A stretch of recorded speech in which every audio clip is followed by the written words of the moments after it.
اس سے پہلے آیت کریمہ کے اندر یہ بات بیان کی گئی تھی کہ اللہ تبارک و تعالی نے ارشاد فرمایا تھا بندوں سے اپنے محبوب صلی اللہ علیہ وسلم کے ذریعے سے کہ سور پھونکا جائے گا اور اس کے بعد سارے انسان ختم ہوں گے. اختصار کے ساتھ باتیں بتائی بھی گئیں. ساری چیزیں فنا ہو جائیں گی. اس کے بعد 40 کا وقفہ ہوگا. وہ 40 کیا؟ حضرت ابو ہریرہ نے فرمایا سرکار نے خالی 40 فرمایا ہے. اس دوران لوگوں پہ نہ عذاب ہوگا نہ کوئی اور معاملہ ہوگا. تو کافر بڑے آرام سے ہوں گے کیونکہ ایک زمانے تک قبر میں کیا کہیں پر بھی وہ جھیلتے رہے عذاب. اب اس کے بعد جب راحت ملی ہے تو اچانک اٹھایا جائے گا جب دوبارہ تو کہیں گے کس نے جگا دیا؟ ہم باسنا من مرقدنا. کس نے جگا دیا؟ کتنے دنوں تک تو پٹائی کھاتے رہے، جلائے جاتے رہے، مصیبت میں رہے، تھوڑا سکون ملا، پھر کس نے اٹھا دیا؟ تو ان سے کہا جائے گا ھذا ما وعد الرحمن وصدق المرسلون. یہی ہے نا تم لوگ مرنے کے بعد دوبارہ زندہ کیے جانے کا انکار کرتے رہے، لیکن سنو جو تمہیں اٹھایا جا رہا ہے تو یہ وہی ہے جس کا رحمان نے تم سے وعدہ کیا تھا اور پیغمبروں نے سچ کہا تھا. اس وقت اللہ تبارک و تعالی مجرموں کے تعلق سے ارشاد فرمائے گا الگ ہو جاؤ وامتازوا اليوم ایھا المجرمون. الگ ہو جاؤ مجرم. حساب و کتاب کا معاملہ درپیش ہوگا. مجرموں کو الگ ہونے کا حکم ہوگا. اب مجرم ساری باتیں بتائی گئی کہ آخرت میں جو وی آئی پی ہوں گے یا وی آئی پی کے ساتھ رہنے والے ہوں گے اللہ تعالیٰ ان پر کتنا کرم فرمائے گا. ساری باتیں بتائی جا چکی. اللہ تعالیٰ الگ فرمائے گا کہ الگ ہو جاؤ مجرموں. تو وہ لوگ کہیں گے مولا آخر الگ کیوں ہو جائیں؟ یہ بھی انسان میں بھی انسان ہوتا ہے نا، آج کے دور میں بھی چل رہا ہے. یہ بھی انسان وہ بھی انسان. دیکھو انسان دیکھ کر کے دھوکہ کھانا یہ دنیاوی فطرت ہے کیونکہ انسان بڑا بھولا ہوتا ہے اور بڑا ٹیڑھا بھی ہوتا ہے تو دھوکہ کھا جاتا ہے سیدھا آدمی. لیکن ذرا آپ غور کریں اللہ تبارک و تعالیٰ نے ہر چیز کو سیم بنایا لیکن سیم حکم نہیں ہوتا. آپ ذرا دیکھو انسان اگر اپنی محنت کی کمائی سے گیہوں خرید کر کے لاتا ہے تو وہی گیہوں حلال ہوتا ہے. لیکن اگر کہیں سے چرا کر لے کر کے آئے تو دکھنے میں تو سیم گیہوں ہیں، دکھنے میں سیم ہے، ایک حلال ہے ایک حرام ہے. آپ خود بھی کہیں گے یار محنت سے کما کے لایا تو یہ حلال ہے، چرا کر کے لایا تو آپ کہیں گے حرام. گیہوں تو ہے، پیسہ ہے، ساری چیزوں میں فٹ کر لیں. آپ سمجھ رہے کہ نہیں؟ آپ کہا یار سرکہ کھاتے اچھی بات ہے مزہ آتا، شراب بھی تو وہی صحیح ہے، کہا لیکوڈ ہے سب کچھ ہے لیکن حکم الگ الگ ہے.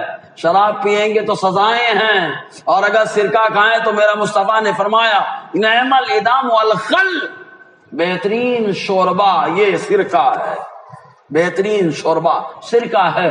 تو سیم دکھنے والی چیز ایک جیسی ہو ضروری نہیں ہے. اس کا اندازہ یہاں سے لگائیے نا. میں بار بار بولتا ہوں کہ آدمی کے بدن میں کچھ بال وہ ہیں جن کو کاٹو تو ثواب ہے اور کچھ وہ جن کو سنبھالو تو ثواب ہے. آپ کہیں گے کون سے بال سنبھالو تو ہم کہیں گے چہرے کے بال سنبھالو ثواب ہے، بغل کے بال زیر ناپ ہٹاؤ تو ثواب ہے. دکھنے والی سیم چیزیں ہیں. اور آگے بڑھو، ختنے کی کھال اگر کاٹی جائے تو ثواب ہے اور گردن کی کھال کاٹی جائے تو حرام ہو جائے. دکھنے میں سیم ہے، آخر یہ فرق کیوں ہے؟ تو ہم کہیں گے فرق اس وجہ سے ہے کہ ہماری شریعت میں ہم بندوں کا پاور اور اختیار نہیں چلتا ہے. ہماری شریعت ہمارے دین کے اندر ہمارے اللہ کا اختیار چلتا ہے اور ہمارے اللہ نے ہمارے مصطفیٰ کو اختیار دیا ہے. مصطفیٰ کا اختیار چلتا ہے، بندوں کا اختیار نہیں چلتا. اس لیے اپنی مت چلانے کی کوشش کریں. یہی وجہ کہ ہم ہر کس و ناکس کو جائز یا ناجائز نہیں کہہ سکتے ہیں. جائز اسی کو کہیں گے جسے مصطفیٰ نے جائز ٹھہرایا ہے، ناجائز اسے کہا جائے گا جسے مصطفیٰ نے ناجائز ٹھہرایا ہے. سیم دکھنا یہ مت کہنا سیم تو دکھ رہے ہیں. ایک مثال اور دے دیتا ہوں. حضور کے دور سے پتھر دونوں ہیں نا، لیکن ایک پتھر وہ جسے چومو تو ثواب. ارے زور سے یار. پتھر وہ جسے چومو تو ثواب. حضرت عمر کہتے ہیں اے حجر اسود. اور ایک بات اور بتا دوں، تفسیر روح المعانی میں نے اسکرین شاٹ بھی رکھی ہے اس کی. اس میں آیا کہ یہ حجر اسود پہلے ایک دم سفید تھا. لوگ جاتے ہیں نا چومتے ہیں تو لوگوں کے گناہوں کو کھینچ لیتا ہے, کھینچ کر کے یہ کالا ہو گیا. پھر بھی اتنا کالا ہونے, دوسروں کے گناہوں کو کھینچ رہا ہے, دوسروں کو صاف کر رہا ہے. تو دوسروں کو صاف کر رہا ہے حجر اسود. حضرت عمر رضی اللہ تعالیٰ عنہ نے اس کو چوما اور چوم کر کے کہا, اے حجر اسود, مجھے معلوم ہے تو نہ نفع پہنچاتا ہے نہ نقصان, میں تجھے اس لیے چوم رہا ہوں کہ تجھے چوما ہے حبیب الرحمان نے, اللہ کے نبی نے چوما, اس لیے تجھے چوما. حضرت علی موجود تھے, کہا سرکار عمر امیر المومنین, حجر اسود ایمان والوں کے ایمان کی بھی گواہی دے گا, بے ایمانوں کے بے ایمانی کی بھی گواہی دے گا, فائدہ پہنچائے گا. اب بے ایمان وہاں کون جاتا ہے طواف کرنے کے لیے؟ ہیں حضرت علی کو معلوم ہے, باب العلم ہے, سبحان اللہ. اچھا, حضرت عمر نے مشورہ قبول کیا, بتا دیا کہ اسٹیٹس میں اگرچہ بڑے ہو جاؤ, کوئی چھوٹا بھی اگر مشورہ دے تو قبول کر لینا, یہ بڑوں کی شان ہوا کرتی ہے. اور دوسری بات, محبت بھی ظاہر ہو گئی نا, آپس میں کتنی محبت رہی جی. تو اس پتھر کو مصطفیٰ نے اپنے ہاتھوں سے لگوایا تھا, اس پتھر کو مصطفیٰ نے اپنے ہاتھوں سے لگایا. لیکن جب مکہ فتح ہوا تو آقا علیہ السلام نے 360 پتھر ہی تھے نا, آقا نے ہاتھ بھی نہیں لگایا, ڈنڈا منگایا. اور ایک روایت میں ہے کہ حضرت علی سے کہا ڈنڈے سے مارو. اور یہ الخصائص الکبریٰ میں یہی ہے کہ حضور, اور مدارج النبوہ میں بھی یہی ہے کہ حضور نے اپنے ہاتھ پہ ڈنڈا لیا, لینے کے بعد 360 کو مار کے گرا دیا. ایک وہ جسے محبت سے لگایا جائے, ایک وہ جسے مار کر پھینکا جائے. آخر وجہ کیا ہے؟ تو ہم کہیں گے کہ مصطفیٰ کا اس نے اختیار ہے کہ جسے چاہا اپنا بنا لیا, جسے چاہا در پہ بلا لیا. مصطفیٰ جان رحمت نے حجر اسود کو یہ مقام دے دیا اور 360 کو مار کر کے نیچے گرا کر بتا دیا کہ یہ جہنم کے ایندھن ہے. اب یہاں پہ ایک حکمت بڑی پیاری شیخ عبداللہ محدث دہلوی نے لکھی, جو میں اکثر بیان میں بول بھی دیتا ہوں. وہ بھی آپ فرماتے حضور نے ہاتھ کیوں نہیں لگایا؟ ہاتھ سے بھی تو گرا دیتے, ہاتھ سے بھی تو گرا دیتے, لیکن مصطفیٰ نے ہاتھ نہیں لگایا. کیوں؟ کہا وجہ یہ کہ مصطفیٰ کا جسم جس چیز پر لگ جاتا ہے اللہ تعالیٰ اس پر جہنم کی آگ کو حرام فرما دیتا ہے. تو آقا علیہ السلام نے 360 کو ہاتھ نہیں لگایا کیونکہ وہ جہنم کے ایندھن تھے, اگرچہ مکے میں رکھے تھے, لیکن جہنم کے ایندھن تھے. تو مصطفیٰ نے ڈنڈے سے گرایا. یہیں سے معلوم ہوا شیخ عبداللہ محدث دہلوی رحمت اللہ علیہ, آپ کی تربت پر رحمت و غفران کی بارش, آپ نے بہت سارے عقائد کو کلیئر کر دیا اور بتا دیا کہ جب مصطفیٰ کا ہاتھ پتھر پہ لگے تو جہنم کی آگ حرام ہو جائے. تو قربان جاؤ ان آباء و اجداد پر جن کی پیشانی اور جن کی پشت اور جن کی رحموں میں مصطفیٰ کا نور آتا رہا ہے. مصطفیٰ کا نور جہاں جہاں پہنچا اللہ تعالیٰ جہنم کی آگ کو حرام فرما دیتا ہے. صحیح ہے نا جی؟ تو سب برابر نہیں تو کہیں گے اللہ ہم کو کیوں؟ تو رب تعالیٰ فرمائے گا زمین کا مالک میں, آسمان کا مالک, تو قانون میرا چلے گا. جو میرے قانون کو نہیں مانے گا وہ باغی کہلائے گا. جس ملک میں ہم رہتے ہیں وہ اس ملک کا قانون مانے تو اچھی بات ہے, نہیں مانے تو دیش دروہی کہلاتے ہیں. تو اللہ تعالیٰ کا قانون پوری دنیا میں چلتا ہے, نہ مانے تو باغی کہلائیں گے. تو اللہ تعالیٰ فرماتا ہے کہ ہم نے تم کو ایک قانون اپنا نہیں بتایا تھا؟ کہا کون سا قانون؟ تو رب فرمائے گا الم عہد الیکم یا بنی آدم, کیا میں نے تم سے وعدہ نہ لیا یا بنی آدم, اے آدم کی اولاد, اللہ تعبد الشیطان, کہ شیطان کی پوجا مت کرنا. تو شیطان کی پوجا مطلب ہر بات میں شیطان کی ماننا, اور شیطان کو جو خوش کرنے کے چکر میں رہتا ہے وہ برباد ہوتا ہے. شیطان بہت ڈینجر ہے. سب سے پہلے میں بتاتا ہوں, شیطان کو خوش کرنے کے لیے مور اور سانپ آئے تھے. مور حضرت آدم کے ساتھ جنت میں رہتا تھا, سانپ بھی حضرت آدم کے ساتھ جنت میں تھا. شیطان کے چکر میں آ گئے, اس کی دوستی میں آ گئے, اس کے بہکاوے میں آ گئے, تو خود تو جنت سے نکلا, مور اور سانپ کو بھی جنت سے نکلوا لایا. سمجھ رہے نا, اتنا ڈینجر رہا. تو رب فرمائے گا کیا میں نے تم سے وعدہ نہیں لیا تھا کہ پوجا مت کرنا, اس کی عبادت مت کرنا؟ مصطفیٰ جان رحمت کو تو اتنی نفرت ہے شیطان سے, لیکن شیطان سے نفرت ہونے کے باوجود مصطفیٰ جان رحمت کے ساتھ جو شیطان پیدا ہوا ہے وہ بھی مصطفیٰ پر ایمان لا چکا ہے. ابھی نہیں سمجھے آپ، حدیث سنیں گے تو ایمان تازہ ہو جائے. معلوم آقا علیہ السلام نے فرمایا، مسلم شریف اور مشکات کی حدیث پاک ہے. میری بات صاف سمجھ میں آ رہی ہے نا جی؟ آقا علیہ السلام فرماتے ہیں کہ جب بچہ پیدا ہوتا ہے اس کے ساتھ ایک فرشتہ پیدا ہوتا ہے. سبحان اللہ. فرشتہ پیدا ہوتا ہے، اس کو ملہم کہا جاتا ہے، اور فرشتہ اچھائی کا مشورہ دیتا ہے. اے بابو چل نماز پڑھ لے، چل چل چل، اچھائی کا مشورہ دیتا ہے. اور ایک شیطان پیدا ہوتا ہے جس کو ہمزاد اور قرین کہا جاتا ہے، وہ برائی کا مشورہ دیتا ہے. حضرت عبداللہ ابن مسعود فرماتے صحابہ نے فوراً سوال داغا، وَإِيَّاكَ يَا رَسُولَ اللَّهِ، اے اللہ کے نبی صلی اللہ علیہ وسلم آپ بھی تو پیدا ہوئے، آپ بھی تو پیدا ہوئے، تو جو بچہ پیدا ہوتا ہے اس کے ساتھ فرشتہ پیدا ہو، شیطان پیدا ہو، تو آپ بھی تو پیدا ہوئے. آقا نے فرمایا ہاں. سوال کا منشا مصطفیٰ سمجھ گئے، اس لیے حضور نے فرمایا نعم وَلَكِنَّ اللَّهَ أَعَانَنِي فَأَسْلَمَ فَلَا يَأْمُرُ إِلَّا بِخَيْرٍ. آقا نے فرمایا ہاں میرے ساتھ بھی پیدا ہوا، لیکن میرے اللہ نے میری مدد فرمائی. وہ شیطان جو نہیں سدھرتا وہ بھی مجھ پر اسلام لا چکا ہے، وہ بھی اسلام لا چکا ہے. آقا فرماتے وہ بھی مجھے بھلائی کا مشورہ دیتا ہے، شیطان بھی ایمان لا چکا ہے. یہ ہے مصطفیٰ کی سنگت. سبحان اللہ جی.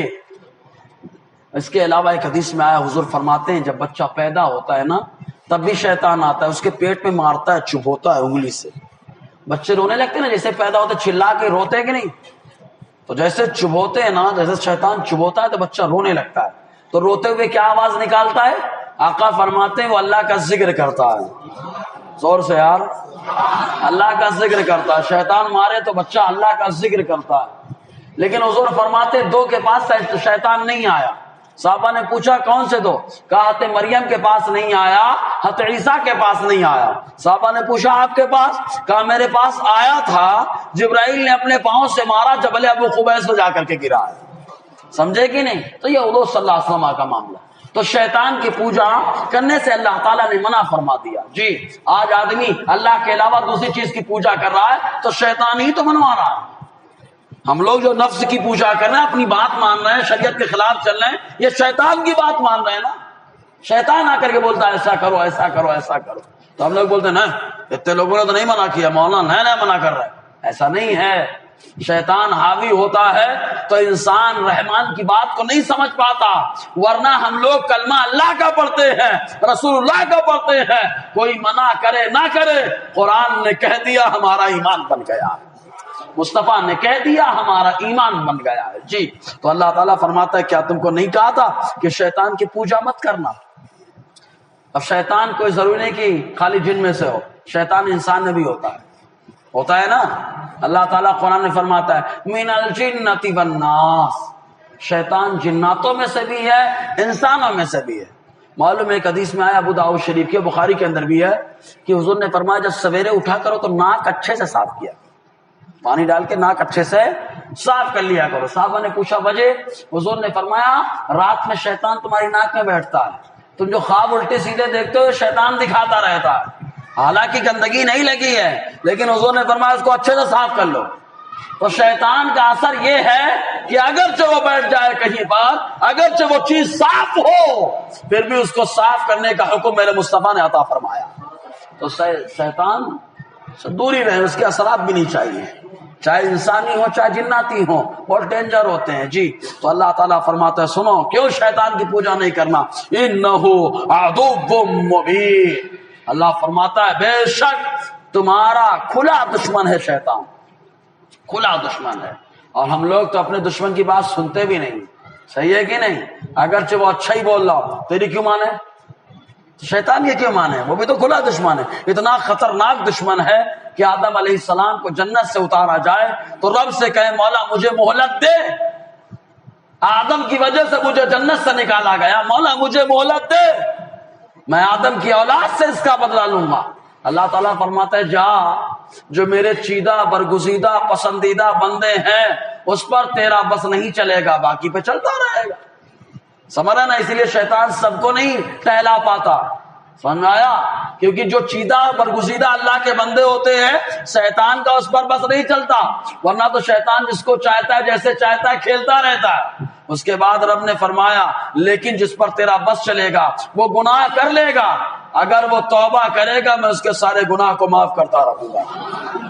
اللہ نے تب بھی کرم کیا ہمارے، توبہ تو کریں یار۔ اس لیے غلطی کے بعد توبہ نہ کرنا یہ ابلیس کا کام ہے، اور غلطی ہو جائے توبہ کر لینا یہ آدم علیہ السلام کی سنت کریمہ ہے نا۔ تو ہم لوگ آدم کی اولاد ہیں جی۔ تو اللہ تعالیٰ فرماتا ہے شیطان تمہارا کھلا دشمن ہے، وَأَنِ اعْبُدُونِي، اور یہ بھی وعدہ لیا تھا کہ تم لوگ میری عبادت کرنا۔ رب نے فرمایا، اللہ نے الست بربکم، کیا میں تمہارا رب نہیں ہوں؟ سب نے کہا اے اللہ تو ہی میرا رب، سب نے کہا تو ہی میرا رب ہے۔ تو رب وہی ہوتا، پالنہار وہی ہوتا جو لائق عبادت ہوتا۔ تو اللہ نے عبادت کا وعدہ لے لیا، تو انسان کو اللہ کی عبادت کرنی چاہیے۔ اب آپ کہیں گے یار یہ کیسے سمجھے انسان کا عبادت اللہ کی عبادت ہے شیطان کی عبادت ہے؟ رب فرماتا ہے میری عبادت کرو، ھذا صراط مستقیم، یہی سیدھا راستہ ہے۔ اب آپ کہیں گے اللہ سیدھا راستہ ہے، تو کیا میرے مولا نے اشارے میں بہت ساری باتیں ہم لوگوں کے ذہنوں میں ڈال دی؟ سبحان اللہ۔ کہ اللہ فرماتے ہیں میری عبادت کرو یہی سیدھا راستہ ہے۔ اب آپ سورہ فاتحہ میں آ جائیے نا، اہدنا الصراط المستقیم، یہ اللہ ہم کو سیدھا راستہ چلا دکھا۔ رب نے تو دکھا دیا لیکن چلنے والا گڑبڑ کر رہا ہے نا۔ اب کہیں اے اللہ سیدھا راستہ چلا، تو چلنے والا گڑبڑ بھی کرے گا تو چلانے والا تو رحمان ہے، وہ چلانے والا وہ جانے والا ہے۔ اللہ سیدھا راستہ چلا۔ اب آدمی کے دماغ میں بات آ گئی ناک کے سیدھے چلے، کون تو سیدھے چلے؟ ہر آدمی بولتا ہے میرا راستہ سیدھا، میرا راستہ سیدھا۔ تو سنی کہتا ہے ہم تو خوش ہیں الحمدللہ ہمارا راستہ ہی سیدھا ہے، کیونکہ اور جگہ یہ معاملہ نہیں پایا جاتا۔ کیا معاملہ؟ رب فرماتا ہے صراط الذین انعمت علیہم، ان کے راستے پہ چلا اے اللہ جن پر تو نے اپنے انعام و کرم کی بارشیں نازل فرمائی۔ اے اللہ کن پر تو نے انعام کی بارش کی ہے؟ ہر انسان بولتا ہے میرے اوپر انعام ہے، میرے اوپر انعام ہے، اور حقیقت میں سب کا انعام ہے، لیکن خصوصی انعام کس پر ہے؟ اللہ فرماتا من النبیین، سبحان اللہ، والصدیقین والشہداء والصالحین، نبیوں پر، صدیقوں پر، شہداء پر، صالحین پر۔ تو جو نبیوں، صدیقوں، شہیدوں اور صالحین نیک لوگوں کے طریقے پہ چلتا ہے وہی حقیقت میں اللہ کی عبادت کرنے والا ہے، وہی عبادت کرنے والا ہے۔ سمجھ میں آیا نا؟ وہی عبادت کرنے والا ہے۔ اب آپ دیکھیں دوسری جماعت میں کیا معاملہ ہے کچھ، وہ تو اپنی منمانی چل رہی ہے، طبیعت کی پریشانی ہے جو سامنے چل رہی ہے جی، اللہ خیر کرے۔ تو اللہ تعالیٰ فرماتا ہے سیدھا راستہ ہے۔ کیوں؟ شیطان کے راستے پہ جائیں گے نا تو وَلَقَدْ أَضَلَّ مِنكُمْ جِبِلًّا كَثِيرًا، تم میں سے بہت بڑی جماعت کو شیطان نے ورگلا ڈالا، برباد کر دیا۔ کتنے کو؟ قابیل کو کیا، بڑے بڑے لوگوں کو برباد کر ڈالا۔ یہاں پہ تفسیر مظہری کے اندر ایک حکایت نقل کی گئی، بنی اسرائیل کا ایک شخص تھا جو بڑا عابد و زاہد، بڑا متقی پرہیزگار تھا۔ اس کی عبادت سے ابلیس کو ٹینشن تھا۔ جب بندہ زیادہ نیک ہو جاتا ہے نا تو شیطان کو ٹینشن ہو جاتا ہے کہ یار یہ اتنا متقی کیسے ہوگا، چلو اس کو بگاڑو۔ کبھی انسانی شکل میں آتا ہے، کبھی جناتی شکل میں آتا ہے، بگاڑتا ضرور ہے، لیکن جس پر اللہ کا کرم ہو جاتا ہے شیطان اس کے اوپر حملہ کر نہیں پاتا ہے۔ سمجھا نا؟ شیطان نہیں کر پاتا اس کے اوپر حملہ۔ تو بنی اسرائیل کا وہ شخص تھا بڑا متقی پرہیزگار، اتنی عبادتیں کرتا تھا، اتنی عبادتیں کرتا تھا کہ ابلیس پریشان تھا۔ ایک دن سمندر میں میٹنگ لیتا ہے نا، وہ لوگوں میں نہیں لیتا، معلوم ہے بھانڈا نہ پھٹ جائے، تنہائی میں سمندر میں میٹنگ لے رہا ہے۔ میٹنگ لیتا ہے، وہاں پہ پوچھا اس نے تو ایک اس کا چیلا کھڑا ہوا، کہتا ٹینشن مت لو میں اس کے تقوی کو برباد کر ڈالوں گا۔ خوش ہو گیا؟ ٹھیک ہے، دیکھو ہم لوگ مشورہ کریں تو لوگوں کو کیسے سنوارا جائے، یہ مشورہ کریں لوگوں میں کیسے اچھائی پیدا کی جائے، یہ کوشش کرتے ہیں، کیونکہ الحمدللہ ہم آدم علیہ السلام کی اولاد ہیں۔ جو بربادی کی طرف اور تخریب کاری کا کام کرتے ہیں، فساد پھیلاتے ہیں، آپس میں برائیاں ڈالتے ہیں، ادھر ادھر کے لڑائیاں لگاتے ہیں، تو وہ حقیقت میں غور کریں کیا وہ انسان کی اولاد ہے، آدم کی اولاد ہے، یا کہیں اور۔ اب آگے جملہ نہیں بولوں گا میں جی۔ تو اس نے کہا ٹینشن مت، تو اس کا تقویٰ میں برباد کر ڈالوں۔ کہا کیسے؟ کہا کر کے بتاتا ہوں میں۔ گویا یہ بندہ عبادت کرتا رہا، بنی اسرائیل کا یہ شخص خوب عبادت کرتا رہا۔ اس کے پاس یہ جب گیا تو خوب جبہ قبہ زبردست لگا وگا کے پہنچ گیا. جب پہنچا وہاں پر تو اس سے کہا کہ مجھے اپنے سنگت اور صحبت میں رکھ لو، میں بھی تمہارے ساتھ اللہ کی عبادت کرتا رہوں گا. ابھی تک تم اکیلے کرتے تھے، اب دو لوگ ہو جائیں گے، دونوں مل کر کے عبادت کریں گے، ایک سے بھلے دو. اس نے کہا نہیں، اکیلے جو عبادت کی لذت ملتی ہے وہ دو تین لوگوں میں نہیں ملتی، میں نہیں رکھوں گا تمہارے ساتھ. تو اس نے کہا کوئی بات نہیں، تم اوپر کر رہے ہو، میں نیچے جا کے کر رہا ہوں. نیچے جو چھت تھی، چھت کے نیچے پہنچا. اب یہ جو متقی پرہیزگار بنی اسرائیل کا شخص تھا، یہ جتنی عبادت کرتا اس سے ڈبل وہ عبادت کرتا، اس سے ڈبل عبادت کرتا. شیطان ہے نا، ہاں، اسی لیے آقا نے فرمایا ان کی نمازیں تم سے بھی لمبی ہوں گی، ان کا قرآن پڑھنا تم سے بھی اچھا ہوگا. یہ دیکھو کر رہا ہے، ڈبل کرنے لگا. اب یہ آدمی جو بنی اسرائیل کا تھا، نیک آدمی، یہ دیکھا بولتا ہے یار اس کو بھگانا غلط کام ہو گیا، نہیں بھگانا چاہیے تھا، اس کو اپنے ساتھ رکھنا چاہیے تھا. اپن بھی اس کے ساتھ رہتے تو ڈبل عبادت کرنے لگے. ہوتا ہے نا، ہم لوگ ذرا سے دیکھ لیتے ہیں نا، بیک گراؤنڈ چیک کرے نا، بیک گراؤنڈ چیک کرے، کسی کے پیچھے بھی پڑ جاتے ہیں. ہوتا ہے نا ایسا. بہت بڑے بابا ہیں، بہت بڑے بابا ہیں، کتنے بڑے بابا ہیں، جگہ گھر میں جا کے پوچھو تو معلوم پڑے گا کتنے بڑے بابا ہیں جی. اب اس کے بعد یہ آدمی نیچے اترا، جا کر کے معافی مانگا کہ مجھ سے غلطی ہو گئی، ایسا کریے آپ میرے ساتھ ہی اوپر عبادت کریے. اب اس کو تو یہی چاہیے تھا میرے فیور میں آ جائے. کیسے؟ جیسے ہی فیور میں کہا نہیں، اب میں یہاں نہیں رہوں گا، تم تو مجھ سے کم عبادت کرتے ہو، تمہارے ساتھ رہوں گا تو میرا نقصان ہو جائے گا. چلا گیا. اب یہ بندے کو ایسا ٹینشن خوب ہوا، بہت افسوس بہت افسوس. اس کے بعد جب چلا گیا تو بنی اسرائیل میں اس ٹائم پہ ایک شخص تھا جس کو اپنے علاقے کا بادشاہ تھا. 3 بھائی تھے، ایک بہن، 3 بھائیوں میں ایک بہن، اور جا کر کے اس کی بہن کے اوپر حاوی ہو گیا. بہن کے اوپر حاوی ہو جائے. اگر کوئی شیطان عورت کے اوپر یا مرد کے اوپر آ جائے تو ہم لوگ کہیں گے اللہ کا ولی آ گیا. ماشاء اللہ، اللہ کے ولی کسی کو تکلیف نہیں دیتے. کسی کے اوپر سوار ہو جانا تکلیف دینا ہے.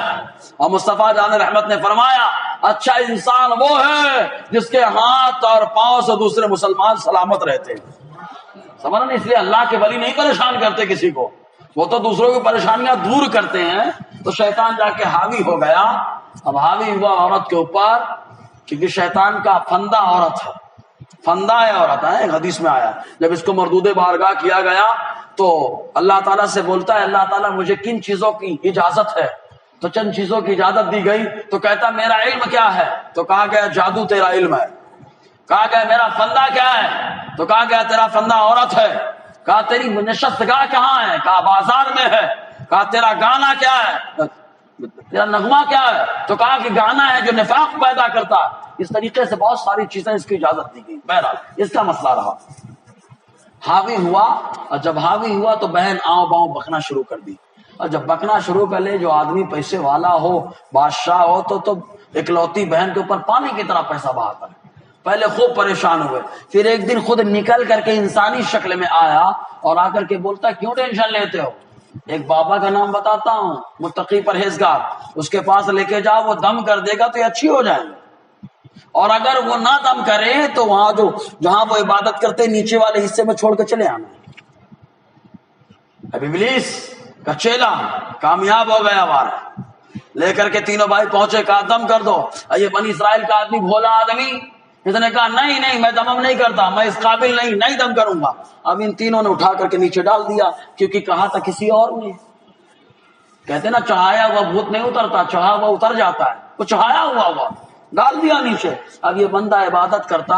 اب ایک زمانے سے تنہائی کی عبادت. اب وہاں پر اگر پیٹرول اور آگ ہو، پیٹرول اور ماچس تو آگ لگنا ہے نا.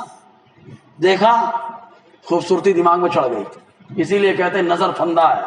اسی لیے مصطفیٰ نے فرمایا اچانک پہلی نظر پڑ جائے تو تمہاری ہے، دوسری نظر وہ شیطان کی ہوتی ہے. اب جیسے ہی دیکھا دماغ میں چڑھ گئی. اور جب دماغ میں چڑھ گئی اس کے بعد تنہائی میں جا کر کے اس سے ملاقات کرتا رہا، باتیں کرتا رہا، خوب کرتا رہا. ایک وہ وقت آیا کہ بدکاری بھی کر چکا. بدکاری کیا تو وہ عورت امید سے ہو گئی. اب یہ ٹینشن میں آ گئے، لوگوں کو معلوم پڑے گا تو کیا کہیں گے لوگ. اس طریقے سے اس نے اس کا گلا گھونٹ کر کے اس کو دفنا دیا. جب دفنایا تو وہی ابلیس کا چیلا تینوں بھائیوں کے پاس آیا اور آ کر کے کہتا جاؤ دیکھو جس کے بعد چھوڑ کر کے آئے تھے اس نے تمہاری بہن کے ساتھ کیا کیا کیا اور مار کر کے فلاں جگہ دفنا دیا ہے. اب وہ تینوں پہنچے، جا کر کے دیکھتے پوچھتے کہاں ہے میری بہن؟ کہا میں کیا جانوں، یہ ہے وہاں پر کھود کر کے نکالا، اب معاملہ سامنے آیا، اٹھا کر کے اس کو سولی پہ لٹکایا گیا۔ تو اللہ تبارک و تعالیٰ ارشاد فرماتا ہے شیطان کی دوستی بھی خطرناک ہے، اور اس سے بچنے کا ایک ہی طریقہ ہے کہ ہر حال میں اللہ کی پناہ مانگی جائے۔ اللہ کی جو پناہ میں جاتا ہے اللہ تعالیٰ اس کی حفاظت فرماتا ہے۔ تو رب فرماتا ہے وَلَقَدْ أَضَلَّ مِنْكُمْ جِبِلًّا كَثِيرًا، ارے یہ گمراہ کر چکا ہے بہت بڑے گروہ کو۔ ہاں اسی لیے بچہ پیدا ہوتا چباتا ہے نا، تو مصطفیٰ نے کہا کان میں اذان دو، دیکھو کیسے بھاگتا ہے، سبحان اللہ، مارنے آتا ہے نا جی۔ تو شیطان سے بچنے کا ایک اور ذریعہ ہے، گھروں میں اذان عام کر دی جائے۔ اسی لیے اعلیٰ حضرت فرماتے ہیں رضا خان علی رحمۃ الرحمان، آپ نے فرمایا کہ جب وبائیں عام ہو جائیں، تو جب وبا عام ہو جائے تو اذان بھی عام ہو جائے۔ اذان عام کر دو، اللہ تعالیٰ اپنے رحم اور کرم کی بارشوں کو عام فرما دے گا، ہے نا۔ تو اذان کہیں شیطان بھاگتا ہے، اس سے پریشانی بھی بھاگتی ہے۔ رب فرماتا ہے بہتوں کو گمراہ کر چکا ہے۔ افلم تکونوا تعقلون، کیا تم لوگ عقل نہیں رکھتے ہو، صبر نہیں رکھ سکتے ہو؟ جو اتنے لوگوں کو دھوکہ دے چکا ہے، لڑائی لگا چکا ہے، برباد کر چکا ہے، وہ تم کو کیوں نہیں برباد کرے گا؟ انشاءاللہ آگے اور گفتگو